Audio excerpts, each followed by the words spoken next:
আপনাদেরকে কিছু ধারণা দিই যে এই ওয়ালেটগুলো হ্যাক কিভাবে হয়। তো হ্যাক অনেকভাবে হতে পারে, আপনাদেরকে অল্প কিছু ধারণা দিচ্ছি। তো আমাদেরকে ওয়ালেট কানেক্ট করতে হয় বিভিন্ন সাইটের সাথে। তো আমরা যে ওয়েবসাইটের সাথে আমাদের ওয়ালেটটা কানেক্ট করলাম সেই ওয়েবসাইটটা যদি স্ক্যাম হয় অথবা হ্যাকারের কোনো ওয়েবসাইট হয়, তাহলে খুব সহজেই আমার এই ওয়ালেটটা হ্যাক হয়ে যাবে।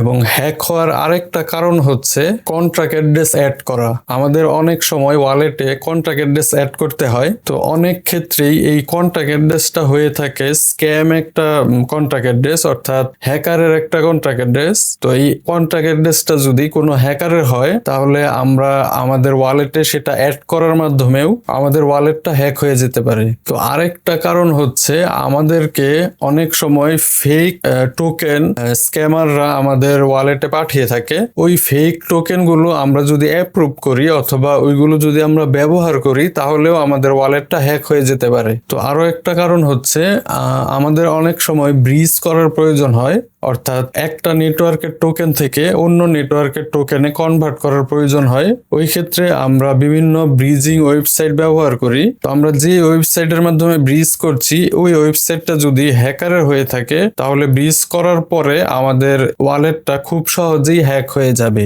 তো আরো একটা কারণ হচ্ছে ফেক অ্যাপ বা ফেক এক্সটেনশন ব্যবহার করা। ধরেন আমরা গুগলে মেটামাক্স লিখে সার্চ দিলাম মেটামাক্সের অ্যাপ অথবা মেটামাক্সের এক্সটেনশন অ্যাড করার জন্য, তো গুগল রেজাল্টে অনেক সময় স্ক্যামারের ওয়েবসাইটও চলে আসতে পারে। তো আমি যদি রিয়েল অ্যাপ ইনস্টল না করে মেটামাক্সের ফেক কোনো অ্যাপ ইনস্টল করি অথবা এক্সটেনশন অ্যাড করি, ওই ক্ষেত্রে আমি ওই ফেক অ্যাপে যদি আমার ওয়ালেটটা ইম্পোর্ট করি, তো ইম্পোর্ট করার সাথে সাথে আমার ওয়ালেটটা হ্যাক হয়ে যাবে। এবং হ্যাক হওয়ার অন্যতম গুরুত্বপূর্ণ কারণ হচ্ছে ম্যালওয়্যার বা ভাইরাস।